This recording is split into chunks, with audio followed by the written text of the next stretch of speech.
Olá, meus irmãos, a paz do Senhor, começando mais um Pode Vinde nesta quinta-feira, hoje dia 25 de abril de 2024, estamos aqui diretamente do estúdio JXS para trazer mais um homem de Deus, uma pessoa fantástica que vocês conhecem, né? A maioria do povo de Deus da Baixada Fluminense, Rio de Janeiro, Brasil, porque também é um exímio pregador. E nós vamos conversar com ele. E é claro que esse programa ele tem a temática biográfica, né? O objetivo é trazer a biografia dos nossos convidados para conhecermos um pouco mais da história e deixarmos aqui um arquivo gravado aqui na internet, aí no mundo dos computadores. Você é bem-vindo, você pode se inscrever no nosso canal, deixar o like, nos seguir também lá no Instagram, tem uma página lá do Pode Vinde.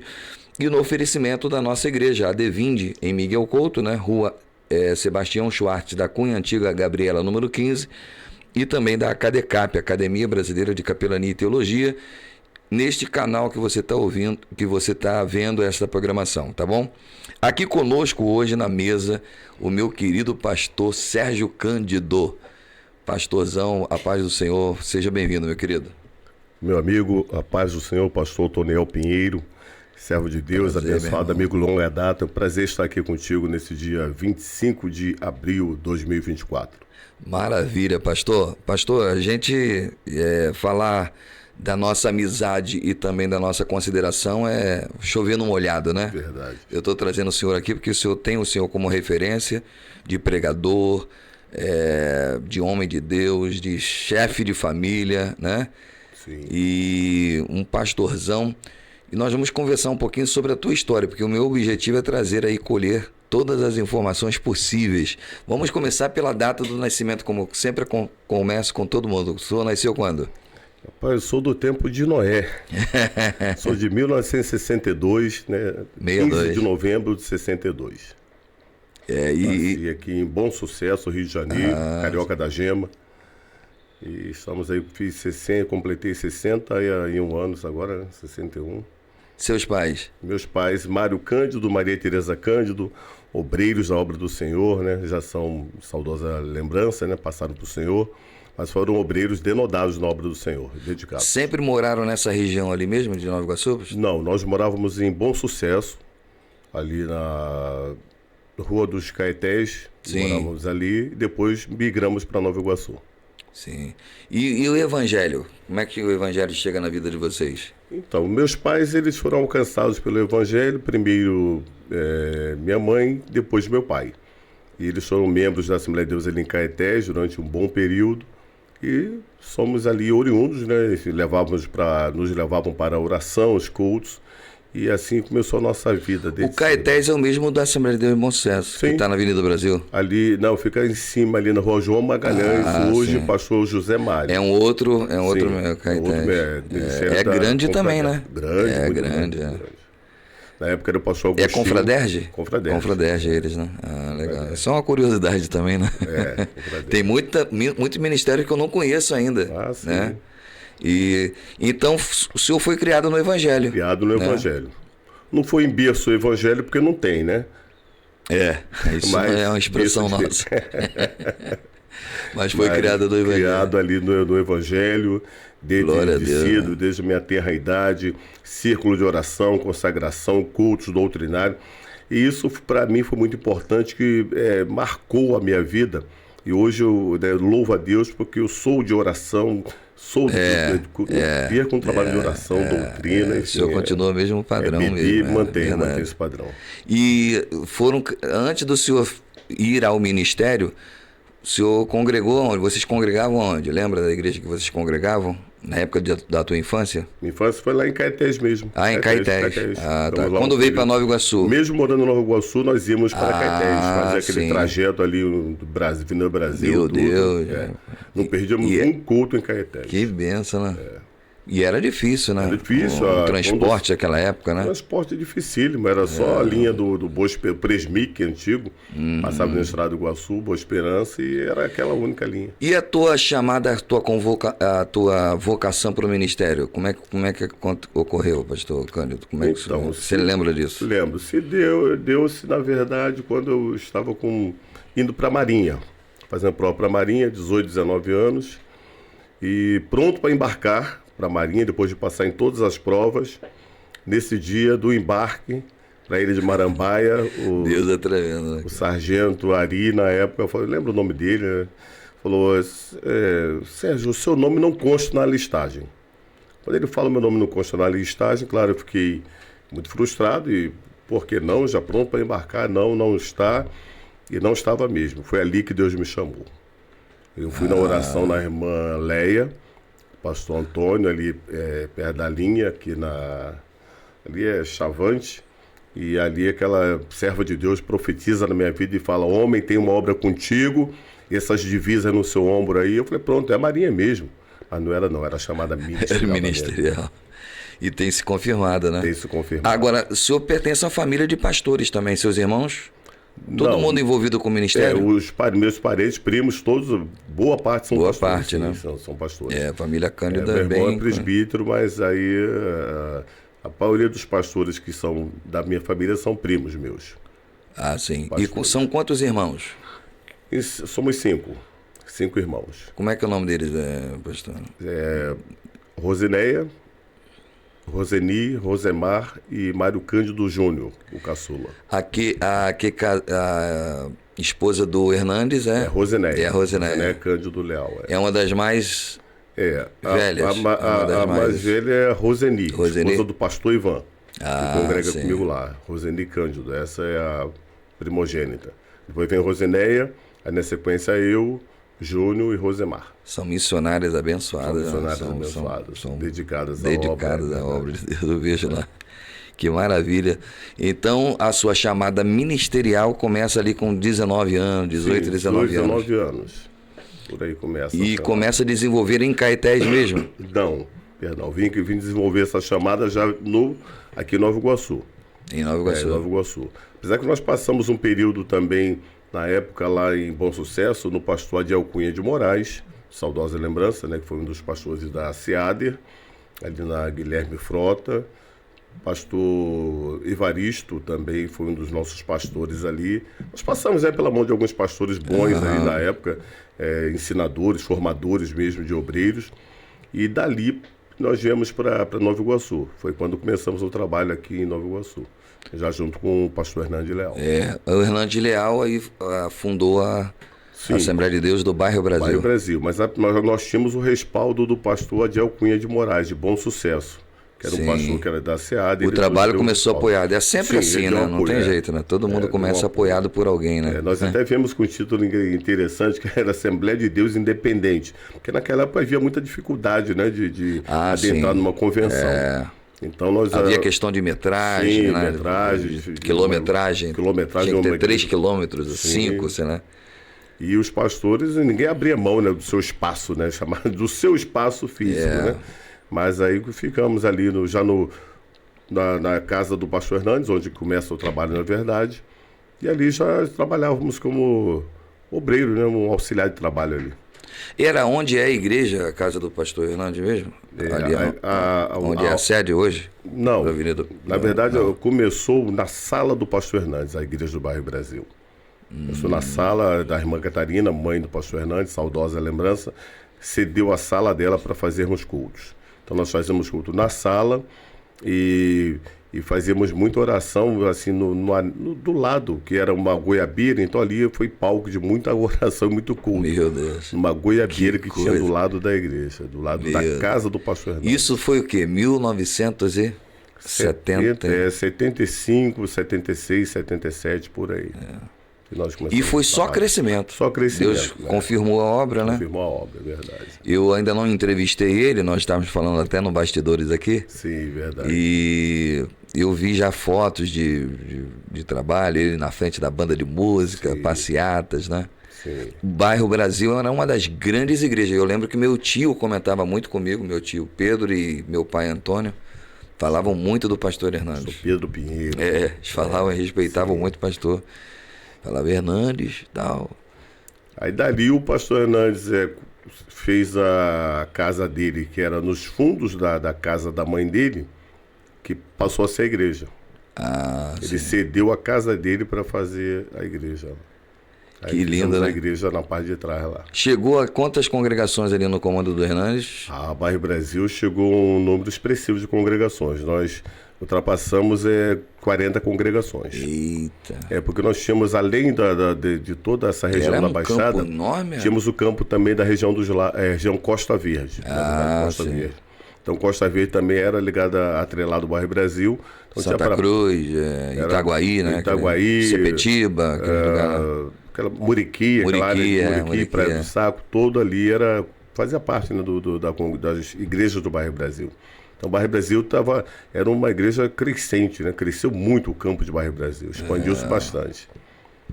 Aqui mesmo na região nossa, aqui tem várias congregações. Sim, Grama. Grama. Eu tive até na Grama agora. Pastor Jaime. Com o Pastor Jaime, tá uma benção. E aí o senhor ficou ali, desenvolveu ali, diaconato, passou pelo diaconato ou não? Naquela época ainda havia auxiliar de trabalho, trabalhador, diácono, passei por todas essas funções. Diácono, presbítero, evangelista e pastor. Todo o nosso ministério foi pautado ali em Bairro Brasil. Além da parte musical, né, que tu toca, sim. Tem essa parte da mensagem também, que tu andou bastante, hein? Em muitos lugares também. Era tipo um Jurã, né? Viajei um pouquinho. Tipo um Jurã hoje. Viajei um pouquinho para o Espírito Santo. Esteve conosco lá em Ponto Chique. Isso já foi lá na frente, 90 e pouco, né? Naquela cruzada. Eu estava bem novinho naquela época, eu tremia naquele dia, eu tremi, porque... Não, mas foi benção, Deus te usou ali. Da rádio, divulgando, quando eu ouvi o nome na rádio, e ainda mais do lado do pastor Gilmar Gilmar Santos. De Goiânia, eu falei, meu Deus do céu, que isso, é muita... Ismael estava com entrada muito boa na melodia naquela época. Ele conseguiu fazer um programinha lá de meia hora. Bom, Ismael é terrível, né? É bom demais. Um desbravador, né? Um bandeirante. Verdade. Mas que benção. Então o senhor praticamente ali viu todo o desenvolvimento de Bairro Brasil. Todo o desenvolvimento. O Bairro Brasil ele começou assim, dessa maneira. Pastor Hernandes, saudoso irmão Israel Guilherme, Maria Tereza Cândido, irmã Catarina, são as pessoas realmente que foram bases daquele lugar. E eu, bem novinho, já fazia parte ali dessa base dessa equipe principal, né? Na ata de fundação, essa equipe raiz que realmente deu início, origem à Igreja de Bairro Brasil. Então eu vivi muito Bairro Brasil, intensamente Bairro Brasil, desde o começo do Bairro Brasil, e mesmo não estando em Bairro Brasil, tenho acompanhado a história. Né? Continua ligado, não tem como. Cordão umbilical, E tá ali pertinho também, né? Em frente, eu moro em frente ao Bairro Brasil. Sim, o senhor mora ali em frente. Né? Então eu cultuo muitas vezes no Bairro Brasil estando dentro de casa. Né? Que bacana, né? Você vê a trajetória da igreja. Às vezes Deus faz essas coisas, né? Faz. Aí a Bairro Brasil se liga a Madureira. Aí Bairro Brasil se vincula a Madureira através de Cosmos, né? O pastor Manuel Moreira Torres, que era o pastor presidente de Cosmos na época, ele nos deu esse suporte, esse apoio para ficarmos ligados na Convenção de Madureira. Foi quando o pastor Hernandes era desejo dele ir a Madureira. Sim, era desejo dele. Procurava uma convenção na época, porque haviam pouquíssimas convenções, né? Então, Madureira, e havia a SEADER, né? A SEADER. E aí ele optou em ficar em Madureira, né? Madureira, com o corpo de obreiros, a igreja optou também, aí ficamos em Madureira. E ali ficaram um bom tempo, né? Bom tempo, ficamos umas décadas, né? Mais ou menos. Não, eu fiquei em Madureira, mais de 30 anos em Madureira. Período amplo em Madureira, então... Sim, quase 30 anos em Madureira. E a DVPG? A DVPG é um capítulo mesmo à parte, né? Mas, que vem depois. Vem depois. Mas a DVPG começa na garagem. É antes de Bairro Brasil, a DVPG. Tá. Mas não tinha essa sigla, né? Era a congregação de Caiuaba. No bairro Caiuaba mesmo, no conjunto, e começa na garagem da minha mãe. Ponto de pregação. Era um ponto de pregação. Um ponto de pregação... começa de forma aparentemente aleatória, inexpressivo. Assembleia de Deus cresce muito assim, não tem jeito. Toda a igreja assim. Não vai dar em nada, uns acham que não vai dar em nada. Não vai dar em nada, e é do nada mesmo que Deus cria mesmo essa grande oportunidade para fazer coisas extraordinárias. Foi fundada quando a DPV? A DVPG, ela começa em 97, lá na garagem. Aí ficamos na garagem um bom tempo, uns 10 anos na garagem, mas era subcongregação mesmo. Porque nessa época eu estava no Bairro Brasil como vice-presidente. E pedi ao pastor Hernandes para ajudar lá no Caioaba, porque lá não tinha ninguém, eram 3, 4 pessoas que frequentavam lá. Era o culto só quarta-feira, domingo todo mundo na matriz. Interessante que tu manteve, né? É. Mesmo no Bairro Brasil, No ali. Bairro Brasil, porque iria fechar. Eles iam fechar, porque não tinha público, não tinha gente, não tinha membro. Não tinha um porquê ter ali. Não tinha um porquê, até porque já havia uma proximidade, né? Não era muito distante, enfim, de 10, 15 minutos andando, chega no Caioaba, na igreja. E o pastor Hernandes até, não por ele... Já está pertinho aqui, para que ter outra igreja? Aqui, preciso de você aqui como vice-presidente. De fato, eu fiquei como vice-presidente. Só que eu dirigindo a igreja em Caioaba. E até o dia que eu falei, pastor, Coisa eu posso de Deus, me integrar né? direto, ficar direto lá? Ele falou, pode ficar lá, não tem problema nenhum, não. E fomos para lá com só a família mesmo, né? Eu e minha família. Eu, minha esposa, meus filhos. Que benção, né? E Deus abençoou grandemente. E hoje tem ali naquele lindo templo, né? Maravilha, Maravilha, o templo uma bem... história de transpiração e inspiração superação, de Deus, né? E superação Ainda também. tem aquela área que o senhor me levou lá para mim. Sim. Fez um lanche lá para mim lá. Tem uma área. Gente Tem uma área comemos boa. com os irmãos. Né? Isso, muito bom. Muito Que é bom. mais à frente um pouquinho, né? Sim. Uma benção. Tem congregações? Não. Por enquanto ainda está centrada. Por Não enquanto, teve interesse não tive interesse em ter congregações. Até nós tivemos uma congregação, mas tivemos uma dificuldade, né? Por causa de um obreiro. E a congregação. sempre assim, Aí eu falei, adianta, é melhor né? não ter congregação, cuidar das ovelhas que Deus colocou sob nossa responsabilidade. E já é muito trabalhoso, né? Verdade. Cada departamento, para mim, eu reputo como uma congregação, porque é um departamento tem vida própria, porque tem seus coordenadores, então a gente tem que coordenar os coordenadores. E aí, para mim, é uma congregação, pequena congregação, uma pequena grei, né, dentro da igreja. Né? A tua família eu vi que é bem atuante, né? Eu tive lá, Muito acompanhei atuante. tua esposa, sempre te acompanhando, né? Na frente dos trabalhos, fazendo oração e tudo, né? Envolvido com tudo. Fala um pouquinho deles aí, a importância deles para você. A importância da minha família é fundamental mesmo, né? Eu tenho a esposa Cristina, fizemos 37 anos de casados, né? Bodas de aventurina. E 37 anos de casamento. Conheci ainda bem jovem, né? Enfim, pelo tempo de casamento, né? E aí foi interessante. Eu não estava nesse Vocês período. Vocês conheceram na igreja? Não, nesse período ela estava, eu não. Aquele período, né, de jovem. Fica meio... Eu não ia muito. Não se envolvia tanto. Não me envolvia tanto. E ela falou assim, não, pra gente namorar só o dia que você passar pelas águas. Eu ainda não era batizado em águas. Eu falei, então eu vou me batizar. Aí batizei em 7 de novembro de 82, lá em Papucaia, pastor Marcelino. Foi meu batismo. Eu falei, pronto, e agora vamos namorar? Não, só depois que você recebeu o batismo no Espírito Santo. Eu falei, puxa vida, que prova é essa? Aí fui para oração. Determinado dia lá no Ambaí, numa congregação nossa, uma terça-feira à noite, chuvosa, 4 pessoas dentro do templo, Deus me batiza no Espírito Santo. Oh, glória. Eu falei, agora sim. Aí fui pedir a família me liberar para namorar. Namoramos, nos casamos, hoje 37 anos de casados. Os filhos? 3 filhos, né? Como é que é o nome deles? Daiane, Natan e Victor. 3 filhos, 3 são formados, né? São todos músicos, né? Ou não? Só o Natan e a Daiane. Eu vi lá. O Victor não. Natan, a Daiane ela toca sax, né? O Natan é baterista. Baterista eu não considero músico, não. Só para zombar. Ritmo, né? O zombo dos bateristas. Vocês não são músicos nem crentes. Mas Natan também é músico, né? E toca também legal, eu vi lá, bem atuante. Né? E falta só o Vitor agora, que ele saiu um pouquinho, mas estamos orando para que ele retorne. Mas nenhum dos 3 me dão trabalho, não. São filhos obedientes. Os 3 são formados. Vitor é pedagogo, Natan é designer. E daí na administração, benção, trabalha na escola, bênção pura. E 2 netinhos, né? Tem netos, né? 2 netos que são... Aí veio para coroar, né? A razão, causa mesmo da gente ainda... Como é que são o nome deles? Eric e Helena. São 2 netinhos, um casalzinho de netos. Do mesmo filho ou filhos diferentes? Da mesma filha. Da mesma filha, né? Só tem ela casada, né? Só ela casada. Sim.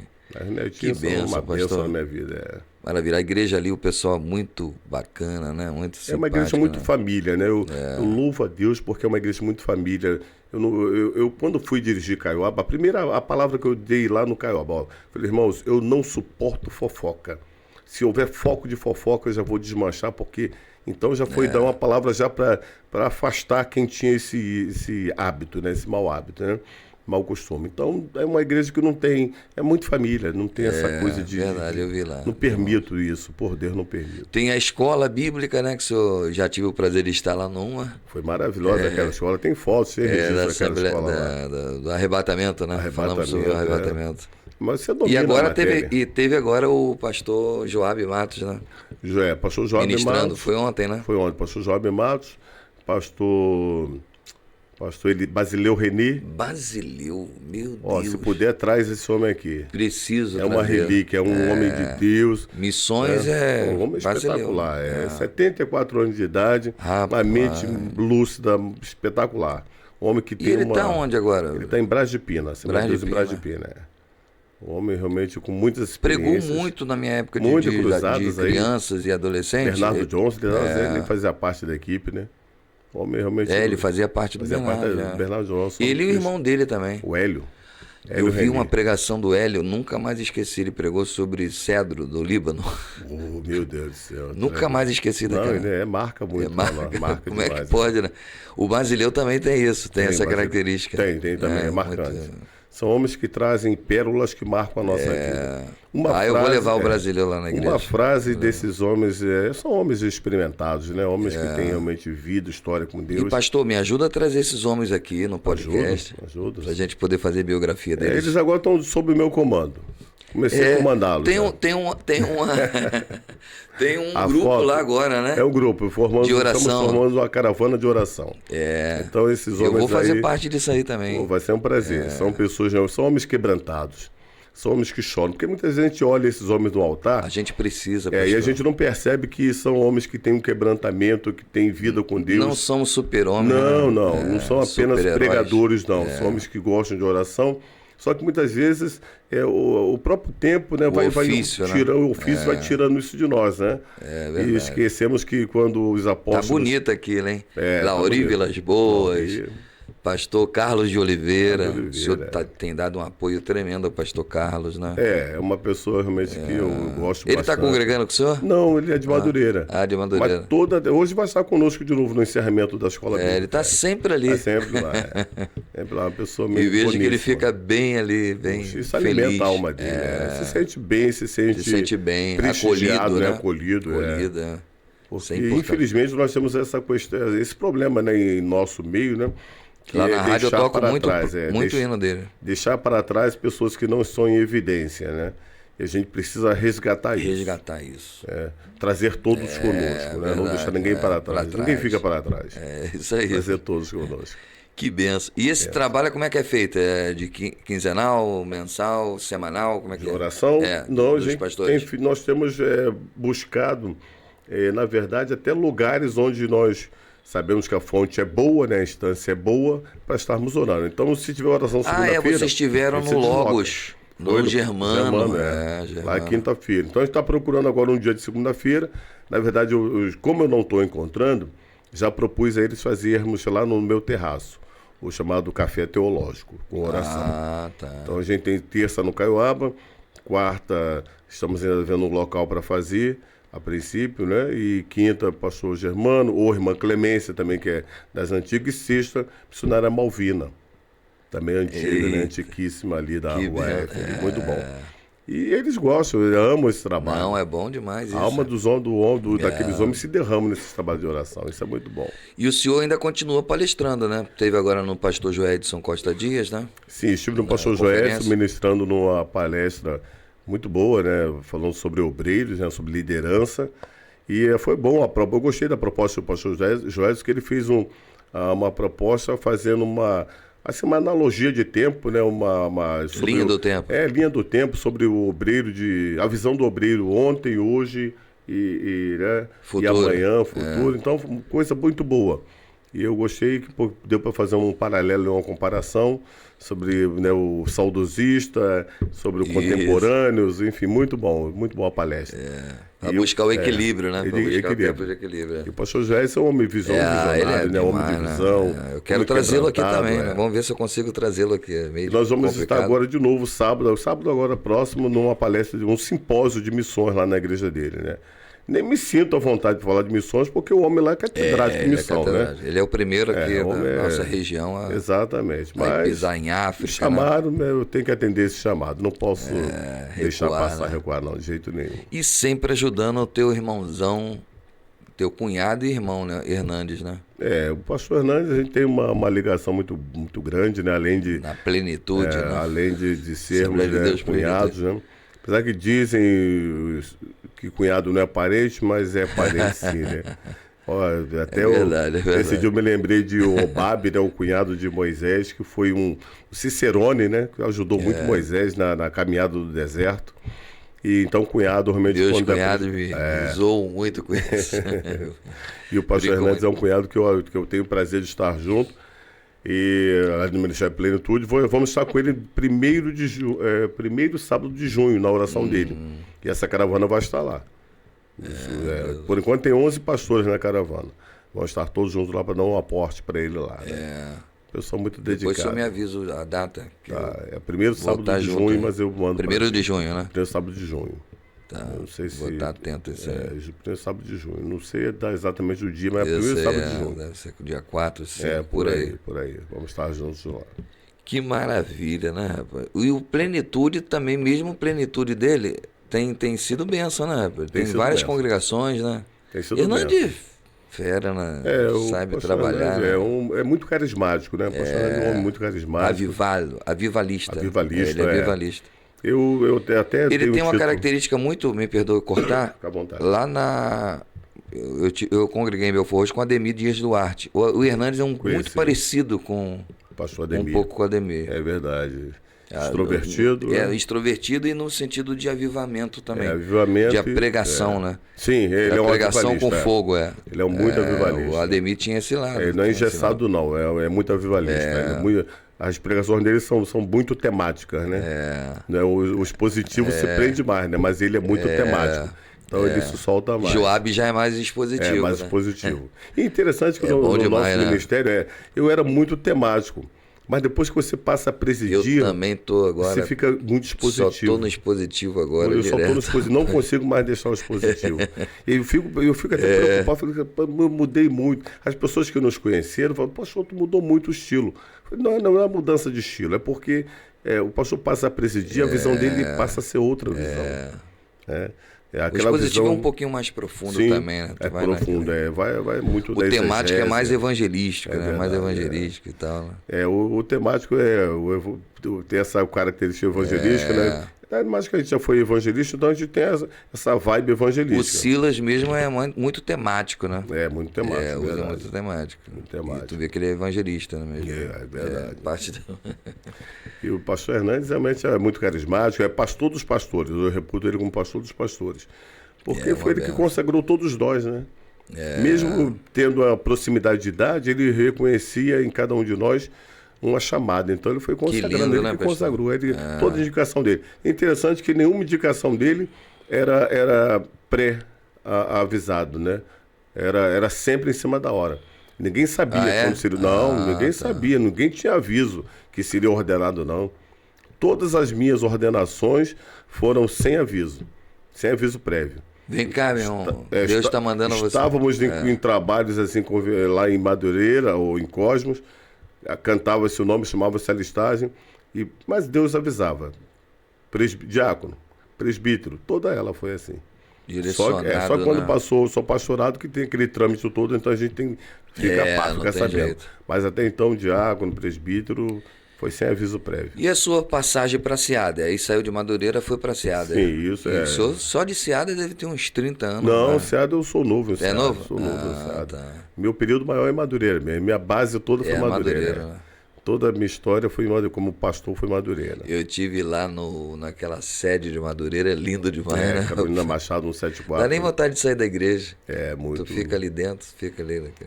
Eu conheci a fundo mesmo aquela história de Madureira ali. Pode, acompanhei né? todo o período transicional ali de Madureira, né? Não tem nem como mexer naquele prédio realmente, não. Não, é patrimônio Não tem, histórico mesmo. Aquele não pode nem... É tombado, né? É tombado, Teve um pastor que, enfim, claro que eu vou omitir o nome, mas ele não respeitou nesse tombamento, esse patrimônio histórico, e ele Em Madureira? passou tinta sobre aquelas molduras, sobre Meu aquelas tintas. Deus, que isso? Aquele afresco, aquela coisa holandesa. Isso ali. foi antes do... Antes do pastor Abner. Antes do Abner. Antes do Abner. E aí aquilo ali foi até um processo mesmo para ele ser tirado dali, né? Porque ele não preservou a história. O pastor Paulo Alves passou por Madureira, não, né? Não. Não, Paulo Alves é Seada, né? É, Seada, não passou, não. Que depois veio com Sim. Maderge, né? Maderge, Mas eu conheci Paulo Alves Paulo também. Alves também, sensacional, né? Brabo. Hebraico, camarada pesado mesmo, pesado. E Madureira foi um capítulo realmente interessante, porque foi toda a minha vida, né, ministerial em Madureira. Então eu tive todo um respaldo de Madureira, todo o know-how, todo o conhecimento, comportamento em reuniões, enfim, tribuna, tudo aprendi em Madureira. Eu gosto muito seminário. Dessas regras, né? Hierarquia. Por falar em seminário, a minha formação, você não perguntou, mas já estou abrangendo aqui, a minha formação a priori de conhecimento bíblico foi na escola dominical, e Madureira expedia um diploma aos alunos da escola dominical, como se fosse um diploma teológico. Então, quem participava... Já dava o básico. O básico. 3 anos na escola dominical, recebi esse diploma. E eu recebi. Que bacana. A formação inicial foi na escola Tem dominical. Tem o Instituto Ebenezer, né? Aí depois hoje, eu fiz o IB, né? Ebenezer, que agora é obrigatório, né? Todo mundo tem que fazer o IB, né? Vem no IB, dei aula no IB, né? Enfim, na Conga e Polos. E aí... O CPO de Madureira é muito bom, né? Eu tive até com algumas apostilas de Abner, que a Abner produz, muito bom, né? Muito bom. E passamos, eu estudei um pouquinho no IBP, um pouquinho na EPOI, fui pegando um pouquinho de cada, é muito bom. Eu fiz EPOI também. Fiz EPOI, muito fiz bom, EPOI né? também, muito bom. A escola de preparação Samuel, Nemuel Kessler. Né?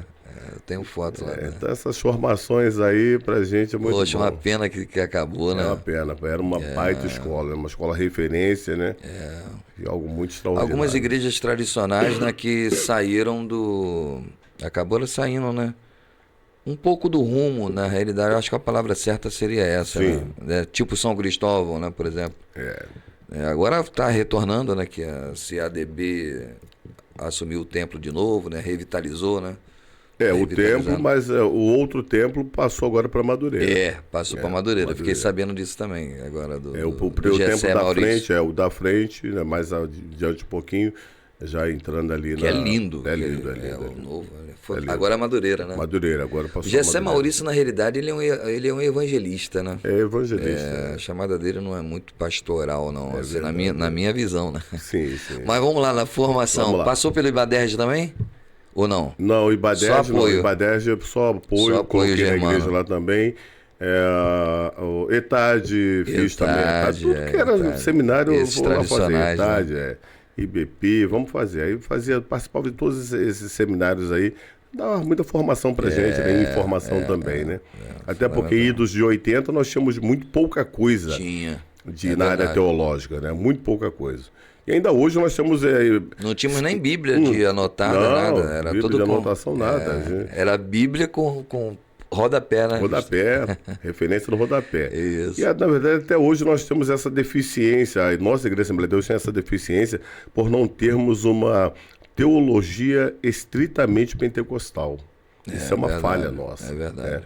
Então, a nossa teologia, ela tem muita coisa, muita colcha de retalho, né? Um pouco de cada. Verdade. E aí até... verdade. Vai se adaptando. Vai se amoldando, diversifica, mas acaba trazendo uma complicação. Quem fez um material muito bom aí, o pastor Walter Brunelli. Não sei se tu já chegou a ver. Não vi. Eu vi do César Moisés. Muito bom. Do Brunelli também é bom demais. São 3 volumes. Tô fazendo até propaganda aqui, né? Que ele fala sobre a teologia pentecostal. Ele fala sobre do batismo com o Espírito Essa é uma falha nossa, que nós não temos e poderíamos ter. De repente foi nessa lacuna que ele fez esse material. Então houve muita acomodação da parte da Assembleia de Deus. Eu falei, Deus, Uma igreja extraordinária, né, pô? A Assembleia de Deus, não, né? a Assembleia de Deus não tem Ela igual. não tem igual. Não O crescimento. tem igual, não tem É igual. algo espetacular, a Assembleia de Deus. É um movimento. É coisa do Espírito mesmo. De Deus né? mesmo. É uma igreja que cresce. De E é onde você abre, cresce. Cresce, dá tem jeito, fruto, né? dá fruta. Né? É uma terra fértil mesmo, a Assembleia verdade, de Deus. Então, nossa igreja, né, enfim, voltando lá na nossa base de formação, eu fiz esses cursos aí, que foram muito bons. Mas onde tinha curso eu fazia, né? Participei de muitos seminários, não perdi um seminário. Seminário, escola bíblica. Então, sempre fui muito pautado, focado em seminário, escola bíblica. E a nossa formação, isso ajuda muito na formação do obreiro, né? E aí, Madureira também trabalha com isso aí. O Ebon, né? Tem o Ebon, né? Madureira, Já fui vários Ebons lá no Bairro Brasil. Bairro Brasil, um trabalho muito bom. Camilo A Figueiredo. Assembleia de Deus precisa ter esse trabalho na Assembleia de Deus. Porque a gente tem também, a gente traz, a Igreja da Assembleia de Deus também traz uma pecha muito ruim, que é uma igreja muito preguiçosa, né, no que tange a leitura, né? A leitura, aprofundamento de leitura. Então a gente precisa desconstruir isso e começar a construir uma nova história de pastores realmente formados, conhecedores, profundos, bíblicos, exegéticos. A gente precisa dessa linha de pastores, né? É verdade. Não pastores apenas que têm uma formação. Porque nós só tínhamos alguns, né? Tipo assim, Antônio Gilberto, sim. Claudio Honor, depois que veio bem depois. Bem depois. Então eu louvo a Deus porque hoje já está se levantando uma formação de pastores. Nós temos uma referência aí boa de pastores. Dedicados, estudiosos. E nós que somos também daquela época conseguimos nos adaptar, né, a esse tempo. E em tempo estudar bastante, né, para não ficar para trás, senão realmente perde a linha de chegada, né? Então a gente precisa estar estudando e cada vez que tem algum curso de formação, de capacitação, eu estou participando. A gente vai lá. E por falar em Assembleia de Deus, nós estamos vivendo aí o ano do centenário, né? O que o senhor pode falar um pouquinho sobre isso aí? Então, esse ano do centenário. Como é que tá o coração aí, a emoção disso? Muito feliz, né, por participar dessa etapa. Momento, né? Histórico pra gente. Todos nós, né? Todos nós, né? Viver isso é algo extraordinário. Então, a gente que conheceu a Assembleia de Deus enfim, há 50 anos, eu até estou debruçando a escrever alguma coisa também sobre a Assembleia de Deus, né? Eu gosto de leitura, eu gosto de escrever. Então, estou começando a escrever alguma coisa sobre a Assembleia de Deus, sobre a nossa Assembleia de Deus contada por nós, né? Enfim, todo período, né, enfim, da Assembleia de Deus contado por nós. Porque a história vivida, a história lida é uma coisa, vivida é outra, né? Então a história... E às vezes o livro é muito técnico, né? Não tem aquela emoção, né? Não tem aqueles detalhes, né? Verdade. Então a gente precisa realmente detalhar, trazer coisas que não foram ditas ou escritas. Então, esse centenário, tomara que as igrejas se unam para fazer de fato um centenário marcante, né? Para que não fique, enfim, subdividido, cada um fazendo e não fazendo unidade. Então a gente precisa. Eu não sei como é que está a Baixada em termos de se agrupar para fazer esse trabalho. Mas já uma mobilização, depois vou passar para ti, o pastor Marcos Legon, da CADB, esteve comigo essa semana e pediu para a gente começar a organizar alguma coisa em termos de Baixada do centenário. Então eu já vou sentar legal. Com ele, vou sentar, ele pediu para fazer. Eu acho que não tem nenhuma mobilização não, pelo que eu sei. Infelizmente não tem não. Acho que é só no Rio de Janeiro, Por enquanto só no Rio. E deveria ter na Baixada, até porque Belford Roxo é a segunda, né? Igreja, né, no Rio de Janeiro, né? Segunda igreja no Rio de Janeiro, em formação e fundação. Belford Roxo. Belford Roxo vai fazer o centenário deles em novembro, pelo que eu trouxe o presidente aqui, ele falou. Sim, então nós poderíamos, na verdade, fazer um arcabouço, preparar alguma coisa para fazer a coisa mais robusta, né? Mas eu tô porque temos ali várias igrejas históricas. Temos várias igrejas. Só se pegar Belford Roxo, por exemplo, né? A área do Germano ali, Heliópolis, Pian, né?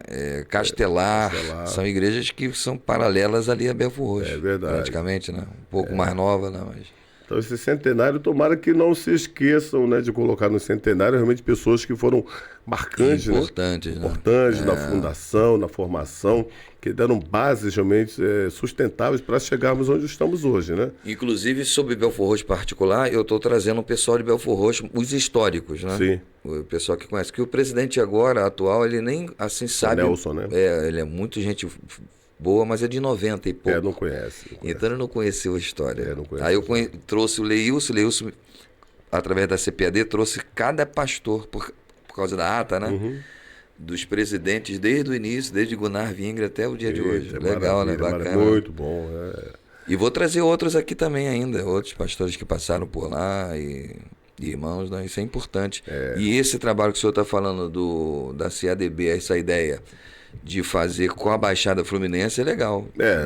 Nós queremos fazer com a Baixada Fluminense, realmente trazer a fundo, né? Levantar todos esses nomes aí, porque a Assembleia de Deus, como é uma igreja, né? Esse centenário da Assembleia de Deus no Rio de Janeiro, ela precisa passar para a geração, o trabalho que tu está fazendo, né? Para as outras gerações, nossa origem, quem nós somos, de onde nós viemos, nossa fundação. Não tem coisa pior do que um povo não conhecer a sua história. Um povo sem memória, um povo sem lastro, horrível, né? Muito ruim. Quem são vocês? De onde são? Porque não tem nem como eles trabalhar, desenvolver. Né? E não há como a gente cobrar de uma juventude nossa que eles mantenham o que eles não foram ensinados. Só vão manter se a gente não tem raiz. Só vão manter se a gente ensinar. Então não chamo nem eles de geração substituta, mas de geração compartilhada. Mas a gente precisa compartilhar com eles. Dizer para o meu filho é assim, a Assembleia de Deus começou assim, essa é a origem. Porque hoje a gente vê algumas Assembleias de Deus descaracterizadas, né? E a Assembleia de Deus, ela, querendo ou não, ela tem a sua cara, a sua performance, o perfil da Assembleia de Deus, né? Todas as pessoas... Não tem jeito. Não tem jeito. As pessoas, mesmo não sendo da Assembleia, elas olham e falam assim, aquilo ali é Assembleia. Aquela igreja é Assembleia. É verdade. E quando a gente perde essa característica, né? Remove essa... né, como a palavra diz que não pode o etíope remover, né, a cor da sua pele, nem o tigre, né, tirar as suas pintinhas. Enfim, então o homem precisa, a Assembleia de Deus precisa manter mesmo. É bacana, né? Eu fico até emocionado, eu fico pensando assim, e me emociona, porque a gente não pode esquecer das pessoas que fazem nos bastidores a obra da Assembleia de Deus, o apoio, né? Por exemplo, os trabalhos que às vezes até durante um tempo, em alguns lugares, foram até reprimidos, que era aqueles trabalhos de oração, né, pastor Cândido? Das irmãs de oração, né? Essas mulheres são hoje, por exemplo, a gente tem a última agora, remanescente, Neinha, né? Neinha, no K11. No K11, já fui lá e tal. Eu frequentei muito lá, eu tô para levar a equipe lá. Mas também. eu quando estive lá, eu até falei com ela, irmã Neinha, eu sou oriundo do trabalho da irmã lá do Caiuaba. Esqueci o nome dela agora, rapaz. Da irmã Jacira. Jandira. Na linha. Eu frequentei muito ali, segunda-feira. Eu falei, rapaz, eu ia lá direto. Ela, meu Deus, eu vi Neinha novinha pregando. Eu também ia muito lá. Mas Jandira era brava. A Jandira era sentada. Profeta. Ela trabalhava sentada e Neinha levantava para pregar. Isso mesmo, Rapaz, que coisa. A irmã Jandira era uma baluarte. Inclusive, aquela ruazinha ali, ainda vejo a casa ali. Ainda. Aquela lá, casa branca ainda continua lá. Continua lá. Ali é dos familiares, não. Ninguém nem mexeu ali, né? Tá intacta a casa, eu acho que mexeram já. Eu acho que fizeram alguma coisa mas deixaram, preservaram lá. Mas não mexeram, que trabalho importante. Mas era um trabalho muito importante. Aí eu tô mencionando isso, que o senhor fala do livro. Sim. E falar de sentimentos, era bom mencionar essas pessoas. Não, vou mencionar, vai ter já tá até por capítulo, já coloquei capítulo, oração. Aí menciona essas irmãs de oração. De oração, a minha mãe que foi quando estiver pronto, nós vamos fazer um podcast só desse livro aí. Pra gente mencionar os nomes, né? Eu acho que é importante demais. Minha mãe foi importante demais na oração ali em Caetés. Começou com ela a oração, né? Ela dizia oração no Parque União, Rubens Vaz, Areal. Ela foi uma fundadora da oração ali em Caetés. Aí depois veio para o Bairro Brasil. A oração do Bairro Brasil também, ela foi pioneira na oração do Bairro Brasil. E afluía pessoas de todos os lugares. Lá em casa, nossa... É por isso que vocês são todos envolvidos. Todo assim, comprometido com oração. As irmãs também, né? Lá em casa tinha vigílias de oração na nossa casa. Era gente no quarto, na sala, na cozinha, em todos os cômodos da casa, vigília de oração. Gente, tudo que é lugar do Rio de Janeiro participava da oração lá. Então essas mulheres de oração, elas realmente fazem, tem um trabalho fantástico. Tu falou de bastidores, é suporte mesmo, né? Suporte, ela ajuda muito. Ajuda muito. A irmã Maria de Lourdes, Catarina. Maria de Lourdes, também pioneira em oração. Caiuaba também. É benção. Então, essa gente aí... De vez em quando eu vejo a Maria de Lourdes ainda. Ali pela Estrada do Iguaçu, ministrando, né? Para alguém, falando com alguém. Lourdes, Manaíra, é uma turma boa. Elas não param, né? Não param, não. Né? E vida de oração, né, que todo pastor tem que ter, nós frequentamos, além de orar, né, em nossa base, nós íamos em muitas orações. Então, Ambaí tinha uma oração maravilhosa ali na Rua Leira, número 34, a oração do Ambaí. Muito boa aquela oração. A oração lá no próprio Caiuaba tinha uma oração também, na garagem de oração. A oração do Cacuia era frequentada. Então, havia dias que nós íamos em 3 orações. E o pastor Hernandes. Isso aí é da oração do Cacuia, ia para a oração do Chavante, Rua dos Estudantes, oração. Se enchendo, né? Se enchendo o tempo todo. E depois ia para o culto. Então, muita oração mesmo. Que bênção, pastor. Base. Essa base sensacional. Falamos do centenário, né? Colhemos bastante coisa. Tu trouxe uma copinha aí. Não, mas a gente faz esboço, mas não usa esboço. Faz por fazer para não perder uma linha, né? Mas a gente, se olhar para os bolsos, você ingessa mesmo. Então, não tem jeito. Já estava muito melhor assim solto. Então, finalizando aqui do centenário que eu comecei a falar e não concluí, sim. A nossa expectativa é que realmente a gente faça um trabalho bom nesse centenário, as igrejas se mobilizem para fazer um trabalho bom, para deixar isso registrado mesmo, né? Igreja histórica, outra coisa importante dentro do centenário, a nossa harpa cristã, né?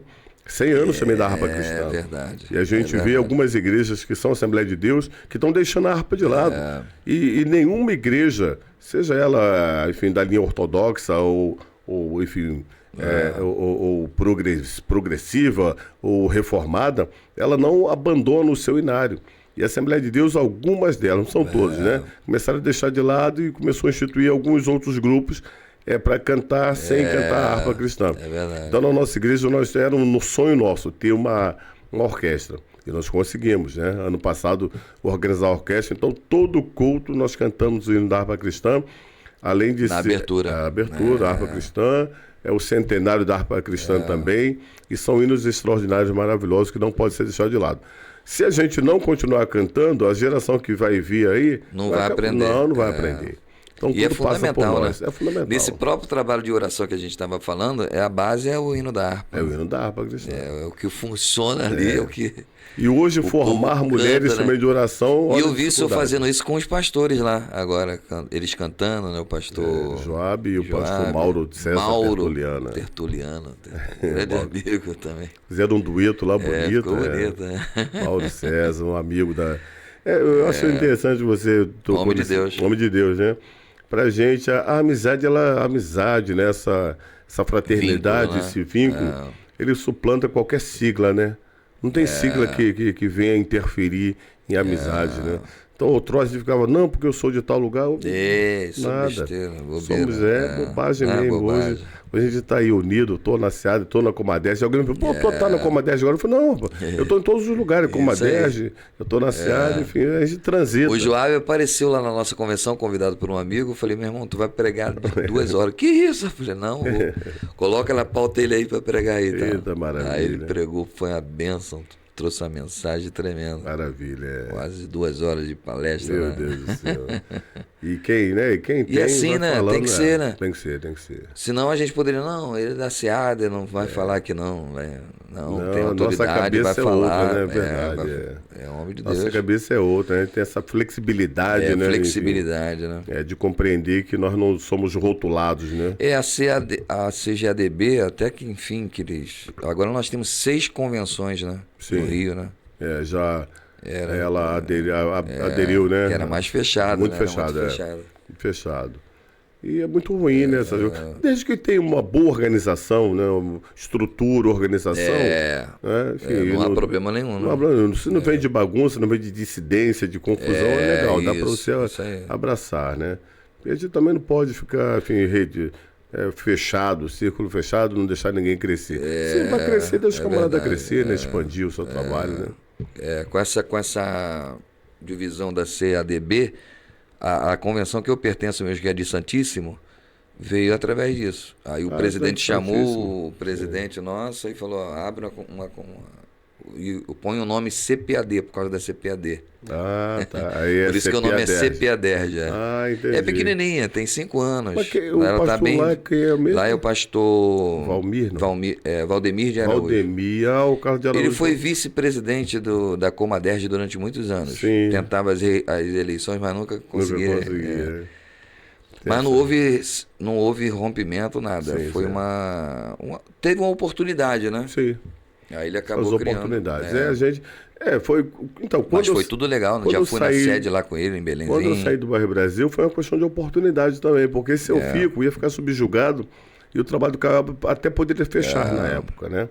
Poderia fechar. Então, foi uma questão de oportunidade. Quando eu saio de Madureira e vou para o Caiuaba definitivo, não foi assim tão espontâneo, né, da parte do pastor, porque nenhum pastor quer perder, né? Perder, no caso, assim, dar liberdade. Os antigos. Mas aí conseguimos, né, com uma boa conversa, sair sem problema nenhum e fomos para Caiuaba para ter essa autonomia para dirigir o trabalho. E quando a gente fala assim de divisão, tem muitas pessoas que criticam a gente. Não, o povo que divide muito, mas na realidade são lideranças, né? São lideranças. Por exemplo, Samuel Câmara, eu vou entrar até aqui falar o nome de pessoas, mas sim. É histórico isso. Nós não estamos fazendo fofoca. É público, né? Pastor Samuel Câmara é um líder nato, não tem jeito. Verdade. E o José Wellington também é um outro líder. Verdade. Então não tem, às vezes, né? Seria muito bom se a gente pudesse caminhar tudo junto. Todo mundo dentro da mesma casa. Mas aí não dá, tem horas que liderança... Foi uma coisa assim meio ruim, porque a gente tem aquele carinho por Belém do Pará, né? Sim. Que Belém do Pará, onde inicia-se tudo. A mãe, né? É a mãe de tudo, né? Não tem como esquecer de Belém do Pará. Não esquecer, não. Então fica aquela lacuna aberta ali, mas daqui a pouquinho tá todo mundo junto de novo aí, em nome de Jesus. Verdade. No próprio centenário já tá tendo uma coisa bacana, né? Que dividiu, né? É verdade. Dividiu no sentido de... inicialmente vai ser com Madureira, CADB e Advec, que vão fazer o trajeto da chegada dos missionários. Sim, na Praça 15, verdade. Aí vai ter um evento deles e depois a CGADB vai fazer no Maracanãzinho. Então houve um acordo. Que a SEADA que está comandando, né? Que o pastor Marinho, que é o líder. Que agora criaram a Confederação de Convenções, né? Para esses tipos de eventos. Que agora pegou os presidentes de cada uma e fizeram uma diretoria. Sim. E estão fazendo isso também no Nordeste, por regiões, né? Sim. Sudeste, Nordeste. Isso é bom, isso é bacana, bom. Né? Legal. É um congraçamento, né? Muito bom. Quebra, né, aquela rigidez. Isso, né? Pela primeira vez que aconteceu isso, de se unir todos os pastores, né? É difícil, hein? Unir pastores é difícil. Membros são mais fáceis. E o Marinho da SEADA, que, como é a mais antiga, né? E ela tá bem organizado. Tá feliz por saber desse trabalho aí. E há até uma preocupação sobre questão de deslocamento, porque o Maracanãzinho não vai caber todo mundo. Não cabe. Então parece que vai ser feita inscrição para poder participar lá do evento. Agora, essa ideia do senhor com o pastor lá da CADB é muito boa, hein? De fazer na Baixada Fluminense. Pode contar com a nossa igreja aí, vamos estar juntos. Tá bom. Vamos contar sim, a gente vai mandar, a gente vai começar a fazer as reuniões, né, já depois de passar esse período aí, que nós estamos organizando algumas festividades, vamos sentar e começar a organizar alguma coisa, rabiscar alguma coisa. A igreja do senhor está localizada ali no centro do Caiuaba, qual o nome daquela rua ali? Rua Doutor Sarrego, número 136, é a principal do Caiuaba. Principal.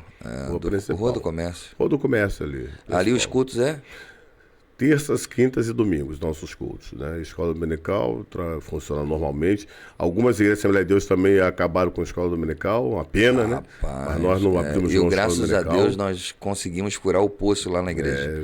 Muito bom. Tá uma benção, tá? Eu vejo lá a escola da escola dominical. Agora tá bem revitalizado. Mas levamos anos, levamos anos para conscientizar. A gente está com a meta lá de 100 alunos. Sim. Não estamos lá, ainda temos 40 e pouco, quase 50. Maravilha, tá bem. Mas já...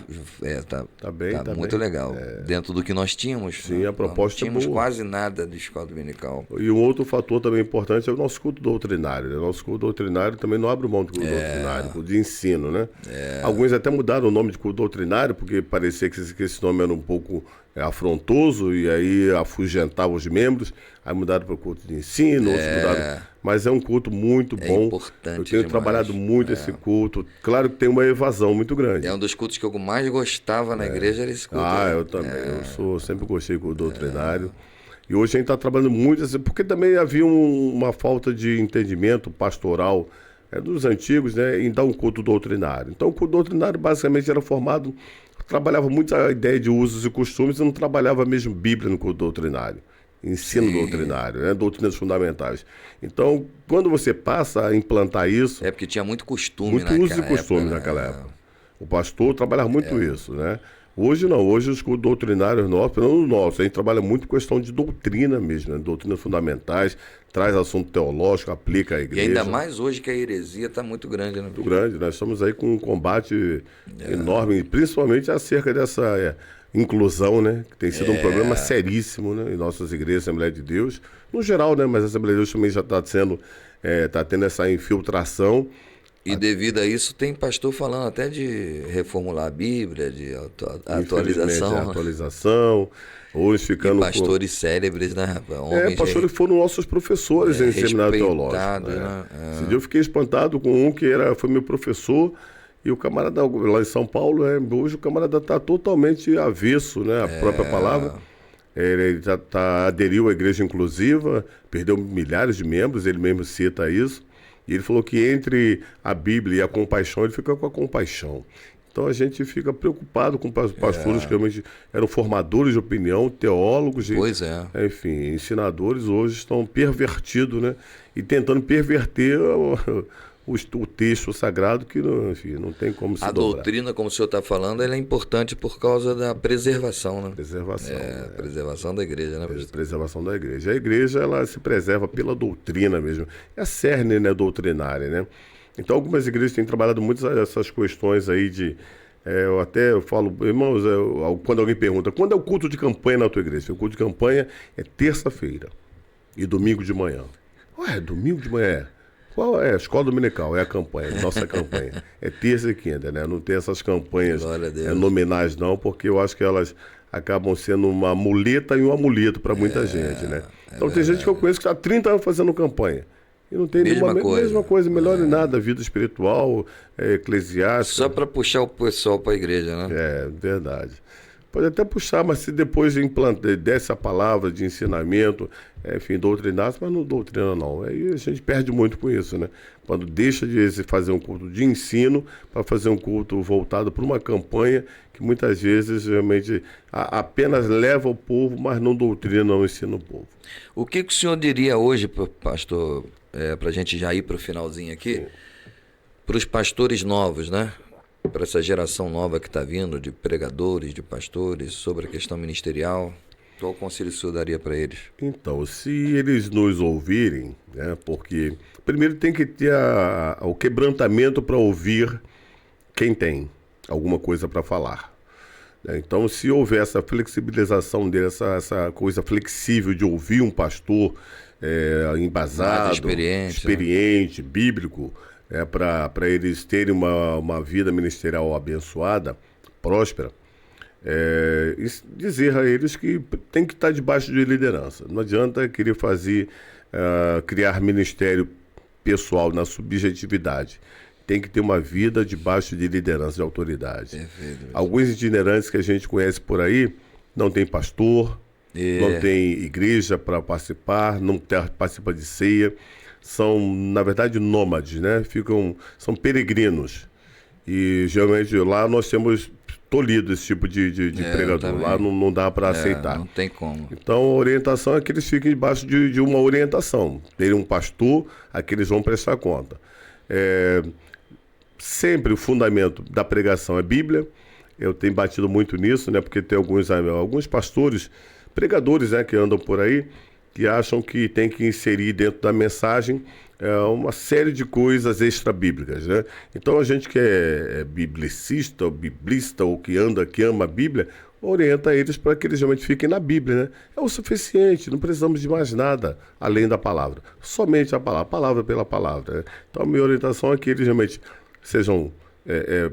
tenham base, né? Uma igreja para congregar, um pastor a quem devam prestar conta, e usar apenas a Bíblia como regra de fé, fundamento, base para a ministração da palavra, porque a Bíblia é o suficiente. Glória a Deus. E olhando para aquela câmera ali, pastor, dê uma mensagem para geral aí.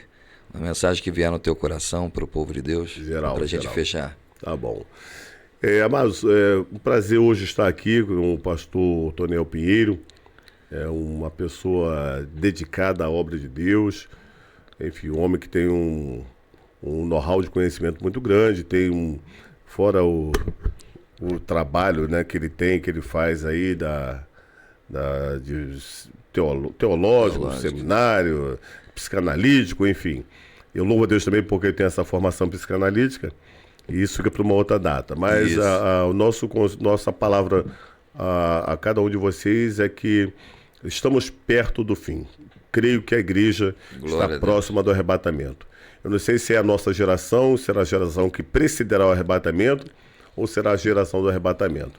Mas, no demais, irmãos meus, fortalecei-vos no Senhor, na força do seu poder. Então a igreja precisa estar firme, ficar firme, permanecer, porque a vinda de Cristo próxima está. Amém? Deus abençoe a todos. Paz do Senhor para a igreja. Pastor, eu quero te agradecer. Chegamos ao final aqui do nosso programa de hoje, mas vamos marcar outras. Amém. Porque, meu irmão, a gente não para... Tem muita coisa, muitos detalhes ainda que nós não conseguimos captar aqui, mas o que eu captei hoje para início tá bom. Tá bom. Mas nós vamos marcar outras vezes. Quero agradecer a sua disponibilidade de tempo, de tirar essa manhã para estarmos juntos. Maravilha. Já convocando para o senhor me ajudar a trazer o Carlos de Oliveira e outros amigos. Traremos, tá bom? Traremos. Com o maior prazer, meu pastor. Que Deus te abençoe, o teu Amém. ministério, a tua vida, cada vez mais o senhor continue brilhando em nome do Senhor Jesus, tá? Amém. Deus muito obrigado, meu irmão. Eu que te agradeço. Um grande abraço, povo de Deus, ficando por aqui. Até a semana que vem.